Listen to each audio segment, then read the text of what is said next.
एक तरफ जहां हाल ही में बसपा प्रमुख मायावती ने लखनऊ में रैली कर अपनी ताकत दिखाई थी, तो वहीं बिहार में भी विधानसभा चुनाव को लेकर भी बसपा पूरी तरह से तैयार नजर आ रही है। जी हां, बिहार में बसपा सभी 243 सीटों पर अकेले चुनाव लड़ रही है।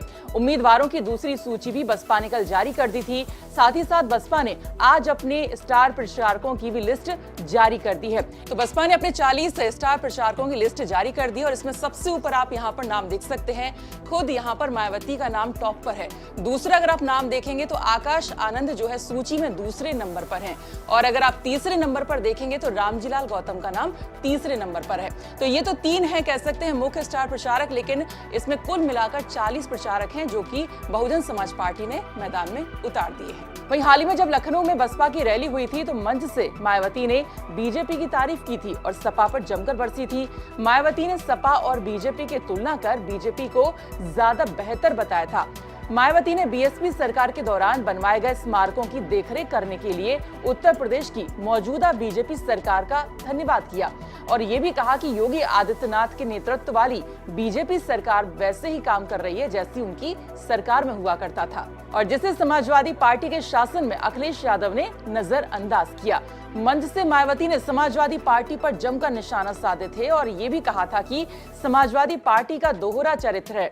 सपा को मान्यवर कांशीराम तभी याद आते हैं जब वो सत्ता में नहीं होते हैं। इस रैली से और मायावती और आकाश आनंद की सक्रियता से बसपा कार्यकर्ताओं में जोश दिखा था। वहीं बसपा के प्रदेश अध्यक्ष विश्वनाथ पाल भी कह चुके हैं कि पार्टी ने 2027 की विधानसभा चुनाव के लिए रणनीति तैयार कर ली है और लक्ष्य है 226 सीटों पर विजय हासिल करने का।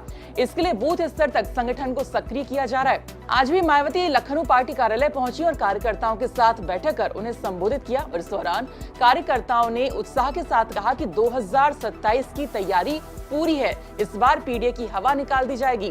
पार्टी सूत्रों की मानिए तो मायावती ने बैठक में पंचायत चुनाव की रणनीति, संगठन की मजबूती और 2027 विधानसभा चुनाव की तैयारी पर विस्तार से चर्चा की। उन्होंने कार्यकर्ताओं को पार्टी का मूल मंत्र दोहराते हुए कहा कि हर स्तर पर जनता से संपर्क बढ़ाया जाए और बूथ स्तर तक संगठन को मजबूत किया जाए ताकि आगामी चुनाव में बहुजन समाज पार्टी को जीत मिल सके। हालांकि बसपा की यूपी में मात्र एक ही विधानसभा सीट है। उमाशंकर सिंह उनके विधायक हैं। इस पर पिछले कुछ सालों में बसपा का जो ग्राफ रेट है यूपी में धीरे धीरे कम होता गया।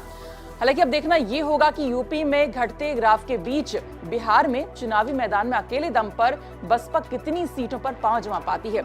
आपको बता दें कि बिहार में 6 और 11 नवंबर को वोटिंग होने जा रही है और 14 नवंबर को चुनाव के परिणाम भी सामने आ जाएंगे। तो देखना होगा कि जब चुनाव के परिणाम सामने आएंगे तो बसपा कितनी सीटें अपने पाले में कर पाती है। अगर आप ये वीडियो YouTube पर देख रहे हैं तो हमारे चैनल को सब्सक्राइब करें और बेल आइकन को दबाना ना भूलें। अगर आप Facebook पर ये वीडियो देख रहे हैं तो हमारे पेज को लाइक करें।